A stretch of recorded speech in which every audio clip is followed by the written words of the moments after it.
حضور فرمایا گیا ہے کہ انسان کو اللہ تعالیٰ نے اشرف المخلوقات بنایا ہے، یعنی اس کو ایک طرف تو قوت فیصلہ کا اختیار کیا گیا ہے خدا تعالیٰ کی طرف سے، اور دوسری طرف خدا تعالیٰ فرماتے ہیں کہ میرے حکم کے بغیر کوئی پتہ نہیں ہل سکتا۔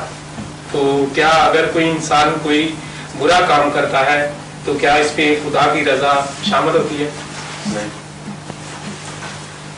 کوئی آدمی جو برا کام کرے اس کے کسی لحاظ سے بھی خدا تعالیٰ کو اس کا ذمہ دار قرار نہیں دیا جا سکتا، سوائے اس کے کہ خدا تعالیٰ نے اس کو اختیار دیا تھا، اس سے زیادہ ذمہ داری نہیں۔ یہ بھی اس کی تدبیر ہے اس لحاظ سے۔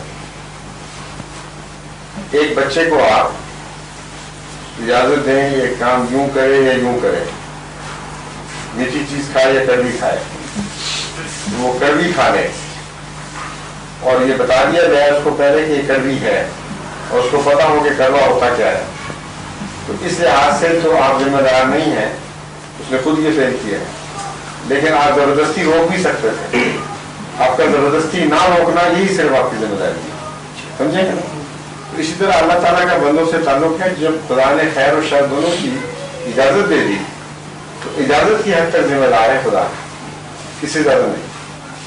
لیکن جو اللہ تعالیٰ کہتے ہیں کہ میرے حکم کے بغیر کوئی پتہ بھی نہیں ہل سکتا، ہاں، تو یہاں خدا نے حکم دیا ہی نہیں نا اس کو، نہیں قرآن آپ یہاں بدی کا حکم کہاں دیا تمہاری دین میں؟ نہیں، بدی سے میرا مطلب نہیں، اگر کوئی آپ کی بات سمجھ رہا ہوں، آپ میری بھی سمجھیں۔ خدا تعالیٰ نے خدا تعالیٰ فرماتا ہے میرے حکم کے بغیر پتہ بھی نہیں ہلتا، بالکل درست ہے۔